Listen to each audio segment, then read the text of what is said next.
Cats.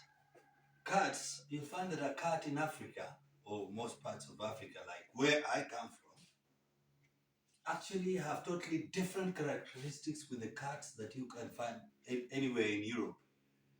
Unless they are stray cats, of course. But those that are kept in homes and pampered, domesticated, those ones are totally different. You can imagine a cat in my own locality getting stuck on a tree. That is something that you can never get to hear about. They can go up a tree and come down, or even they're being chased by dogs. They'll jump up a tree, run to the top, and then I'll wait there until the situation normalizes and then come down. But then now you find in Europe, you find that, okay, a cat is stuck on a tree. So you even wonder, hey, first of all, how did he even get there? To get stuck, all you have to do is issue, and then now you see these people, I guess there's a lot of taxpayers' money that can be spent on things like the fire brigade coming to pull down a cat that's stuck on a tree. Imagine a situation here in my own country. When there's a fire, you'll call the fire brigade. And if they'll come on time, you'll find that the water they had will run out before the fire is put out. And that is only if they come. Because they're not likely to come. If you're told they can't come to save a burning neighborhood, then now how can they come and save a tree? I guess if you did call them and tell them that your cat was stuck up a tree, they might even sue you because they'll think you're wasting their time and money. But then now, okay, like a friend of mine who'd gone to Europe, having grown up here in the same locality, whereby if a cat tries to stick up a tree, what you do is stone it down.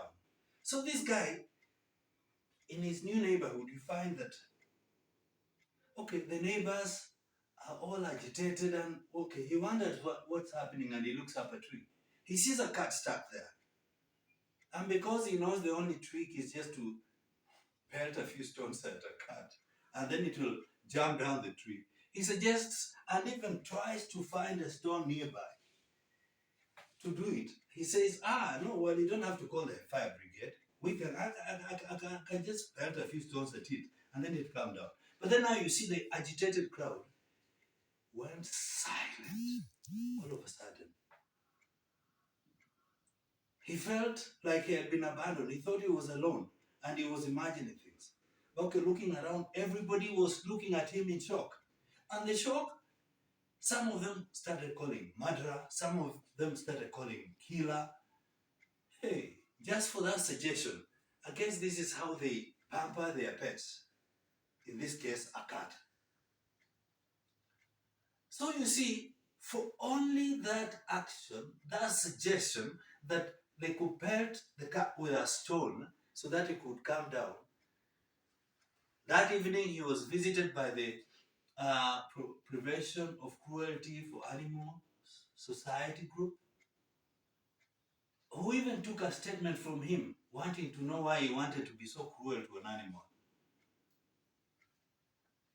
The following day, he had the neighborhood security committee coming for him, which gave him a warning that, and a notice combined that he should move away from that neighborhood.